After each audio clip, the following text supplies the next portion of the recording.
Vamos al último segmento. Omar, Bolívar, Simón Rodríguez, ¿cuál sería la definición de el Estado docente? Vincúlamelo con Simón Rodríguez y con Simón Bolívar. El planteamiento de don Simón Rodríguez, bueno es decirlo, 1793, es una escuela que traduciríamos hoy diciendo una escuela para todos. Es una sociedad excluyente, como la que tuvimos hasta 1998. En esa sociedad excluyente, don Simón habla de una escuela para cada parroquia. En aquel entonces Caracas tenía 5 parroquias. ¿Qué estamos diciendo allí? Que la escuela vaya donde está el alumno. Es decir, es una escuela que se acerca al alumno, lo que diríamos ahora, cada familia, una escuela. Simón Rodríguez habla de educarlos a todos, e inclusive de educar a la mujer. Hasta comenzando el siglo XX, encontramos en los registros que al presentar a un niño, el padre aparece con su oficio y la madre dice oficios propios de su sexo. Estamos hablando de comienzos del siglo XX. Ya en el siglo XVIII, don Simón hablaba de educar a la mujer. Era una sociedad que creía que solo algunos podían ir a la escuela. Esto lo llamaba educación de casta a la educación de masa. Bien. Ese es el pensamiento de don Simón Rodríguez. La escuela taller, una escuela, lo que diríamos ahora educación y trabajo, donde no se va solo a deleitarse con el conocimiento. ¿Y cómo definirías tú el Estado docente con esas ideas de Simón Rodríguez? Yo diría que es una educación para la vida, para vivir en sociedad, para construir un estado de bienestar. Nosotros somos, bueno, yo no tengo ningún problema de decirlo, yo soy el más viejo de los tres, de una escuela profundamente excluyente. En la Guayana, donde yo estudié, lo he dicho muchas veces, todo el sur del estado de Venezuela, todo el sur del Orinoco, la tercera parte del país, había para finales de la década del 50 un solo liceo. En 1998, lo saben ustedes mejor que yo, la educación superior escasamente rebasaba a los 500.000 estudiantes. Entonces, el Estado docente es el Estado que distribuya el bienestar para toda la sociedad. Don Simón Rodríguez, ministro y Hurtado, en esa obra que para mí es una de las más importantes, digo, de las más políticas, como ideólogo de la política de la sociedad de Simón Rodríguez, Luces y Virtudes Sociales. Así es, como filósofo de la educación popular. Como filósofo de la educación popular, me parece que en esa obra, hasta donde he estudiado, es la más importante en el sentido que define muy bien, por ejemplo, la idea de la escuela social. Rodríguez dice que ni en Estados Unidos ni en Europa, y él había pasado más de 20 años rodando por ahí, por esas tierras, esos países, existía la escuela que él concebía. Y cuando él comienza a definir la escuela, aparte de decir que van niños y niñas, aparte de decir que no hay separaciones por clases sociales, mucho menos por razas, dice algo todavía mucho más hondo y permanente, vigente al día de hoy. ¿Y qué es? Que debe ser una escuela que nos permita a los republicanos que se están formando en ese entonces descubrir los objetivos comunes, los bienes comunes, los intereses comunes que nos une a todos. Fíjate porque tú, él parte Lucas, de la idea, ministro, de la fragmentación y la división en clases sociales y castas y los odios y las separaciones que hay. No quiero que se me vaya la idea que tú planteaste, que es muy importante, y esto para los maestros. Cuando Simón Rodríguez define la educación social, Simón Rodríguez nos plantea que es aquella educación que nos permite pensar cada uno en todos, para que todos piensen en él. ¿Qué te parece? Así es. Esto no es otra cosa, ¿verdad?, que construir un común sentir de lo que conviene a todos. ¿Y qué es un común sentir de lo que conviene a todos? Conciencia social. Conciencia social. Ahora, ¿cómo nosotros logramos que la escuela sea, que el Estado sea el órgano rector, que el Estado sea el orientador de la educación, que el Estado supervise la educación? Eso es lo que nos dicen que es totalitarismo.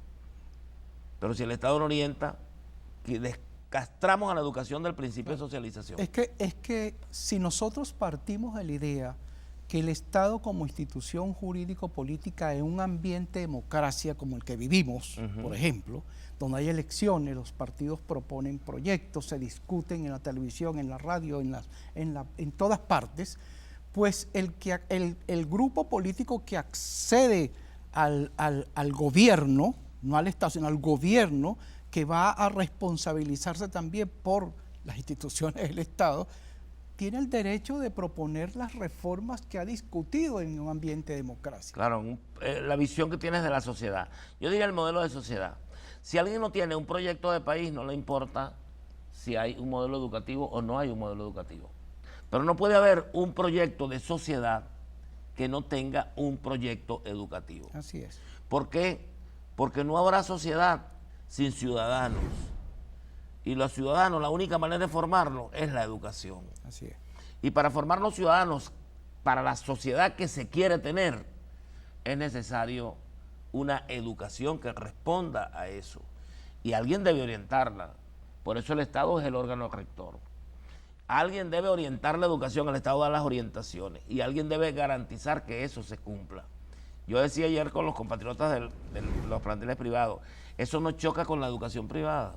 Aquí en Venezuela, un particular puede operar la educación, pero tiene que ser siguiendo las orientaciones del Estado. La ley se lo no permite. puede decir, porque yo tengo un colegio privado, yo no voy a dar castellano en mi escuela, o yo no voy a dar geografía o no voy a dar historia, porque no me da la gana, porque esto es un colegio francés. No, un colegio francés en Venezuela tiene que dar español. O yo voy a permitir Y yo no que le voy a prohibir que lo cree, Claro. su colegio en francés, pero usted tiene que dar español, usted tiene que dar historia de Venezuela. tampoco puede ¿Entiende? permitir que se divulguen ideas antidemocráticas, racistas. por No puede haber un ejemplo, colegio en la que xenófobas. forme a la gente, forme fascista, Claro, que forme la desigualdad, que forme la exclusión, Claro. que la discriminación. ¿Entiendes? Me gustaría que comentaras un poquito de eso, Omar. Claro, y ese es el numen, el centro del planteamiento que hace el doctor Prieto al definir el Estado docente. Así es. Cada sector religioso, nacional, étnico, cultural, puede organizar una educación, una escuela. Por eso es que en los colegios católicos, la DR Pero esos colegios religiosos, por nacionalidades, por facciones, tienen que seguir la directriz que señale el Estado. Pero si yo te dijera a ti, porque yo estoy contrario al Estado docente, como me decían a mí, mira, hay lo que se llama la sociedad educadora. Y esa teoría, que es contraria al Estado docente, plantea que cada padre tiene derecho a escoger el tipo de educación que quiere. ¿Cómo no? Cada padre tiene derecho a escoger el tipo de educación que quiere para su hijo, pero ese hijo no puede ser antinacionalista, ese hijo no puede ser racista, ese hijo no puede ser esclavista, ese hijo no puede ser misógino, ese hijo no puede negar la sexodiversidad. Ese es el propósito del Estado docente. Y en esa vieja polémica me gustaría, como hijo del pedagógico, concluir señalando que cuando se crea el pedagógico nacional, antecesor del Instituto Pedagógico, de los institutos pedagógicos, el viejo IPN, ¿verdad? Hoy en día adscrito a la Universidad Pedagógica Experimental Libertador, se da la vieja polémica porque entonces en ese entonces, como vinieron los maestros de la educación, de la misión chilena, se quería chilenizar la educación. Después se quería sovietizar. Hoy en día se quiere cubanizar. Ese es el viejo debate. Es tan viejo ese debate que en el famoso... Atacaron a los chilenos cuando está creado el pedagógico. En la gran confrontación, cuando el decreto 321, que lo que hacía era normatizar la evaluación y valorizar los preparados en el pedagógico nacional, entonces se da esa vieja confrontación ¿Y qué manejaba uno de los sectores en esa pugna? Decían, ni un paso atrás. Con esa consigna manejada en ese momento, nosotros decimos la actualización del debate del Estado docente. Está bien. El Estado suele, a veces, algunos teóricos suelen enfatizar que lo define frente a otras instituciones su capacidad del monopolio, de la violencia. Eso es cierto. Están las Fuerzas Armadas, están los tribunales, está la policía, eso es cierto. Pero lo que define desde el punto de vista del humanismo, y nosotros los humanistas y los teóricos y un hombre como Prieto, es que el Estado tiene la capacidad de elevarse por encima del conjunto de intereses que se debaten en la sociedad capitalista de todo tipo y producir consensos, producir acuerdos para que la sociedad no se dirija hacia el conflicto e incluso la guerra civil. Por eso es que es importante el Estado, porque los profesionales, es una abstracción, pero... ¿Tú te imaginas, Luque, que nosotros tengamos un Estado donde el Estado no tenga nada que ver con la educación? ¿Cómo te lo imaginas tú? Bueno, es la anomia total. Eso se llama anomia. Es un Estado anómico, sería una situación anómica. Lo que se impulsa es la disolución del Estado. Por ejemplo, en materia de salud sería lo que estamos viendo en Brasil. Exactamente. Por ejemplo, para poner un ejemplo nada más, en materia de salud... Por eso nadie entendía lo que pasa en Venezuela. Claro, en materia de educación, sería como ver lo que está pasando en Bolivia, que están persiguiendo a los educadores y a los humanistas y a los maestros que están de acuerdo y están apoyando con la concesión multiétnica y el Estado plurinacional. Bueno, fíjate, yo quiero sintetizar esta definición, ¿verdad? Como el papel que tiene el Estado en la educación para convertirse en el órgano rector de la educación, la rectoría de la educación, orientar, dar las orientaciones de la educación y hacer el seguimiento para que estas orientaciones se cumplan en lo que se llama la supervisión. Por eso la supervisión, la orientación y la rectoría deben estar en manos del Estado para que el Estado pueda cumplir sus fines, su propósito. Lamentablemente se nos acabó el tiempo, pero yo quisiera dejar aquí una proposición, Guillermo y Omar, ustedes dos que han sido mis primeros invitados para este programa. Yo quiero darles a ustedes una responsabilidad y pedirles la colaboración. Nosotros queremos pedir que el pensamiento pedagógico todo de Luis Beltrán Prieto Figueroa, el pensamiento, las ideas de Prieto, la obra de Prieto, perdure. Y queremos hacer como una comisión que asuma, Luque, la digitalización de toda la obra de Luis Beltrán Prieto. Muy bien. Y que agarremos y le solicitemos a Ernesto Villegas, que me está oyendo, que en la Biblioteca Nacional haya un espacio, una sala sobre el pensamiento pedagógico y llamada Luis Beltrán Prieto Figueroa, y que en esa sala nosotros podamos tener la obra de Luis Padrino, podamos recoger a nuestros pedagogos, a nuestros educadores, ¿verdad?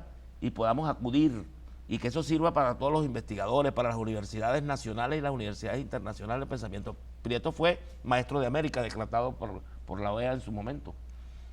Quiero tu respuesta y tu respuesta antes de irnos. Permítame informarle. Porque se nos acabó el tiempo. Acojo la proposición, muy importante, eso hay que hacerlo. E informo al país que nos está viendo, a los televidentes, que el Centro Nacional de Estudios de la Historia pronto va a publicar una obra mía que reúne mis reflexiones y mis polémicas y mis estudios sobre el Estado docente, que se titula El Estado docente en la polémica y la historia. Ya está en arte final, o sea que pronto se va a publicar. Perfecto. Pues estamos de acuerdo. Y que en esa sala pedagógica se incorporen a maestros que han dado su vida y que nosotros no conocemos. Ramón Tobar, por ejemplo. Y Ramón Tobar, Belén San Juan, América Bracho, Beatriz Calzadilla, por señalar a algunos que uno conoce, cuya obra está allí. Mercedes Fermín. Mercedes Fermín. Por Luis ejemplo, Padrino. Belén San Juan colocó como eslogan del Instituto de Educación Integral, a donde fueron a parar todos los perseguidos por la dictadura del 48-58, colocó: debemos formar al ciudadano para el futuro que ya empezó. ¿Ella estudiaste tú? Estudió Menéndez, Ricardo. Trabajé, no soy tan así. No soy tan así. Tu hijo. Sí, mis hijos, sí. En definitiva, es una extraordinaria proposición y ahí están las obras de los Bueno, maestros. arrancamos los tres y vamos a incorporar otra gente. Vamos a Claro, asumir los tres esa tarea. Claro que sí, estamos ¿De acuerdo? metidos ya en esa tarea. Bueno, yo les confieso una cosa, quedé con hambre. Más nada, no digo más nada. Vamos al próximo programa. Este tema necesita más tiempo. Va para mucho más. Va para mucho más. Gracias, Omar, por haber venido. Gracias a usted por Luque, invitarme. haber Gracias venido. por invitarme, Gracias ministro. al Canal 8 por permitirnos grabar este programa. A todos y a todas, gracias por su sintonía. Y quedan invitados para el próximo domingo a la misma hora, en este mismo canal, donde nosotros, fundamentalmente, quiero invitar a todos los educadores a sintonizar este programa.